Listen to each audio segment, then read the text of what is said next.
জানাবো ছাত্রদের নতুন দল আসছে, টার্গেট কি ক্ষমতা? দ্রুত নির্বাচনের মাধ্যমে জনগণ গণতন্ত্র ফিরে পেতে চায়, বলছেন সোহেল। প্রয়োজনীয় সংস্কার সেরে 2025 সালে নির্বাচন চায় বাম দলগুলো। এবং সর্বশেষ জানাবো মিয়ানমার থেকে মণিপুরে ফিরছেন যোদ্ধারা, বাড়ছে সংখ্যা। শুনছিলেন সংবাদ শিরোনাম, এবারে বিস্তারিত। ছাত্রদের নতুন দল আসছে, টার্গেট কি ক্ষমতা? বিজয় দিবস উপলক্ষে গত 16 ডিসেম্বর ঢাকায় বিজয় র্যালির আয়োজন করে জাতীয় নাগরিক কমিটি। বিকেলে বাংলা মোটর থেকে ঢাকা বিশ্ববিদ্যালয়ের অভিমুখে বেশ বড়সড় মিছিল নিয়ে এই কর্মসূচি পালন করেন নাগরিক কমিটির নেতারা। এর আগে নাগরিক কমিটির পক্ষ থেকে ছোট আকারে বিভিন্ন কর্মসূচি পালন করা হলেও ঘটা করে শোডাউন দেখা যায়নি। বিজয় র্যালিতে দেখা যায় ঢাকার বিভিন্ন থানা থেকে সংগঠনের ব্যানার নিয়ে সদস্যরা উপস্থিত হয়েছেন। এছাড়া ঢাকার বাইরের বিভিন্ন জেলা উপজেলা থানা থেকেও ঢাকা র্যালিতে যোগ দেন অনেকে। জাতীয় নাগরিক কমিটির এই কর্মসূচি রাজনীতির মঞ্চে বেশ তাৎপর্যপূর্ণ, কারণ গত 5ই আগস্ট বাংলাদেশের ছাত্র জনতার অভ্যুত্থান সফল হওয়ার পর থেকেই আন্দোলনের নেতারা নতুন যে রাজনৈতিক দলের কথা বলে আসছেন তার প্রস্তুতি চলছে নাগরিক কমিটির অধীনে, যেখানে বৈষম্য বিরোধী ছাত্র আন্দোলনও ভূমিকা রাখছে। নাগরিক কমিটি বলছে বিজয় র্যালি সহ ধারাবাহিক এরকম কর্মসূচি সামনে আরো আছে। মূলত এসব কর্মসূচির মাধ্যমে একটি রাজনৈতিক দলের সাংগঠনিক কাঠামো তৈরি হবে।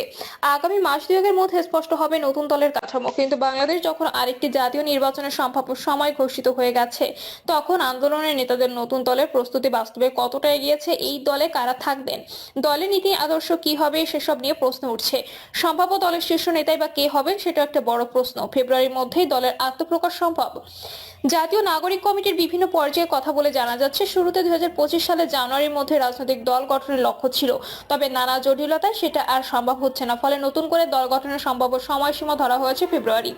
দলটির নেতারা বিভিন্ন অনুষ্ঠানে 2-1 মাসের মধ্যে রাজনৈতিক দল আসবে এমন বক্তব্য দিয়েছেন। কিন্তু দল গঠনের কাজ ঠিক কতটা এগিয়েছে, এমন প্রশ্নে নাগরিক কমিটির মুখপাত্র সামান্তা শারমিন বিবিসি বাংলাকে বলেন, ইতিমধ্যেই তারা সারা দেশে প্রায় 100 জেলা উপজেলা পর্যায়ের কমিটি গঠন করেছেন। তিনি বলেন, আমরা মনে করছি ডিসেম্বরের মধ্যেই আমাদের সম্ভাব্য সকল কমিটি দেওয়ার কাজ শেষ হয়ে যাবে। এর পরের ধাপে যখন আমরা ওয়ার্ডে ওয়ার্ডে ছড়িয়ে পড়বো, তখন আমাদের রাজনৈতিক দল গঠনের যে প্রক্রিয়া, আমরা সেটার মুখোমুখি এসে দাঁড়াবো বলে মনে করছি। তিনি বলেন, এর সঙ্গে আমাদের মাঠের নানা কর্মসূচি চলতে থাকবে, যার মাধ্যমে সাংগঠনিক প্রক্রিয়াকে মজবুত করার কাজটা চলছে।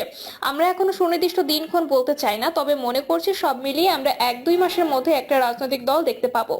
বাংলাদেশে গত আগস্টে ছাত্র জনতার অভ্যুত্থানের পর থেকেই ছাত্রদের নেতৃত্বে নতুন একটি রাজনৈতিক দল গঠিত হয়েছে, এমন একটা আলোচনার ব্যাপকতা পায়। অভ্যুত্থানের 1 মাস পর সেপ্টেম্বর আন্দোলনের নেতাদের নিয়ে নতুন বাংলাদেশ গড়ে তোলার কথা বলে আত্মপ্রকাশ করে জাতীয় নাগরিক কমিটি। গেল 3 মাসেরও বেশি সময় ধরে সারা দেশের বিভিন্ন জেলা উপজেলায় কমিটি গঠন করে সংগঠনের বিস্তৃতিও ঘটিয়েছে তারা।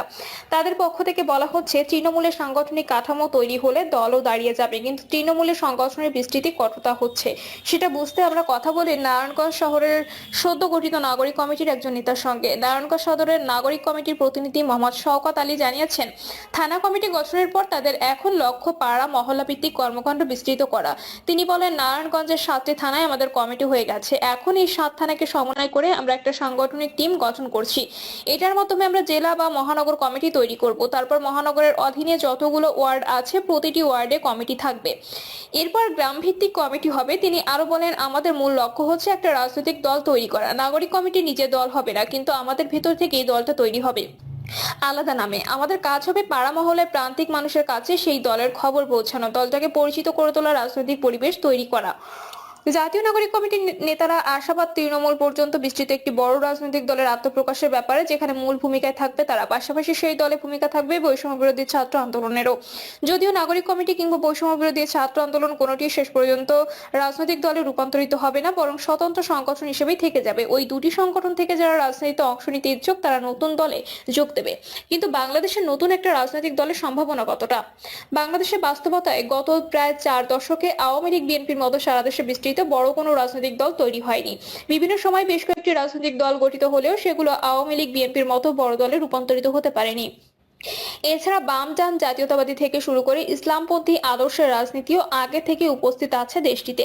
ফলে ছাত্রদের নতুন দল কোনো আদর্শকে সামনে রেখে এগোবে, সেটা একটা বড় প্রশ্ন। একই সঙ্গে দলের শীর্ষ স্থানীয় নেতা কারা হবে সেটা নিয়ে আলোচনা আছে। যদিও জাতীয় নাগরিক কমিটির সদস্য সচিব আক্তার হোসেন বলছেন, শীর্ষ নেতা কে বা কারা হবেন সেটা এখনো তারা ঠিক করেনি। তিনি বলেন, প্রধান নেতা দ্রুত নির্বাচনের মাধ্যমে জনগণ গণতন্ত্র ফিরে পেতে চায়, বলছেন সোহেল। বিএনপি যুগ্ম মহাসচিব হাবিবুন নবী খান সোহেল বলেছেন, শেখ হাসিনা যে গণতন্ত্রকে হত্যা করেছে, দ্রুত নির্বাচনের মাধ্যমে জনগণ সেই গণতন্ত্রের পুনরুদ্ধার চায়। দেশের মানুষ সুষ্ঠু, অবাধ, নিরপেক্ষ নির্বাচনের মাধ্যমে গণতান্ত্রিক অধিকার ফিরে পেতে চায়। অন্তর্বর্তীকালীন সরকারের প্রধান উপদেষ্টা ডক্টর মোহাম্মদ ইউনূসের কাছে জাতি এবং আমাদের প্রত্যাশা, খুব শিগগিরই দেশে একটা নির্বাচনের ব্যবস্থা করুন।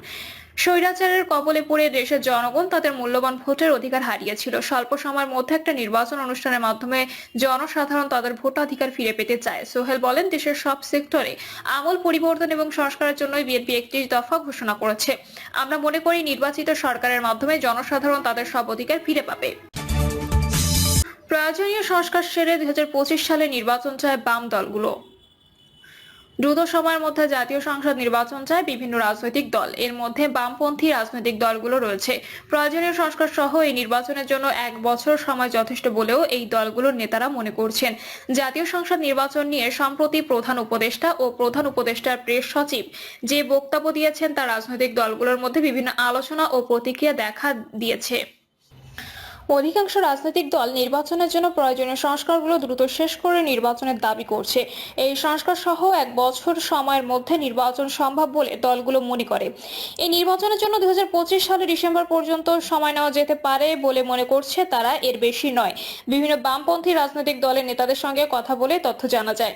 এমনকি ক্ষমতাচ্যুত আওয়ামী লীগের নেতৃত্বাধীন 14 দলও দ্রুত নির্বাচন চায়। বামপন্থী ওই রাজনৈতিক দলগুলোর নেতারা বলেন, নির্বাচন সুষ্ঠু, গ্রহণযোগ্য করার জন্য যতটুকু সংস্কার প্রয়োজন ততটুকু করে দ্রুত সময়ের মধ্যে নির্বাচন দিতে হবে। নির্বাচনের জন্য 2026 সালের জুন মাস পর্যন্ত সময় অনাকাঙ্ক্ষিত ও অপ্রয়োজনীয় বলেও তারা মনে করেন। ওই নেতারা জানান, নির্বাচনের জন্য এত সময় প্রয়োজন নেই। নির্বাচন যত দেরি হবে সংকট ততই বাড়বে। বামপন্থী নেতাদের মতে নির্বাচনই শেষ কথা, তাই নির্বাচনই এই অন্তর্বর্তী সরকারের প্রধান লক্ষ্য হতে হবে। পাশাপাশি নির্বাচনের সময়সীমা নির্ধারণ করতে তারা রাজনৈতিক দলগুলোর সঙ্গে আলোচনার দাবি জানাচ্ছেন। এ বিষয়ে জানতে চাইলে বাংলাদেশ কমিউনিস্ট পার্টির সাধারণ সম্পাদক রুহিন হোসেন প্রিন্স বলেন, নির্বাচন সুষ্ঠু ও গ্রহণযোগ্য যাতে হয় সেজন্য প্রয়োজনীয় সংস্কার করা এবং দ্রুত সময়ের মধ্যে নির্বাচন দেওয়া একটা জনগণের দাবি। এটা আমরা বারবার বলে আসছি।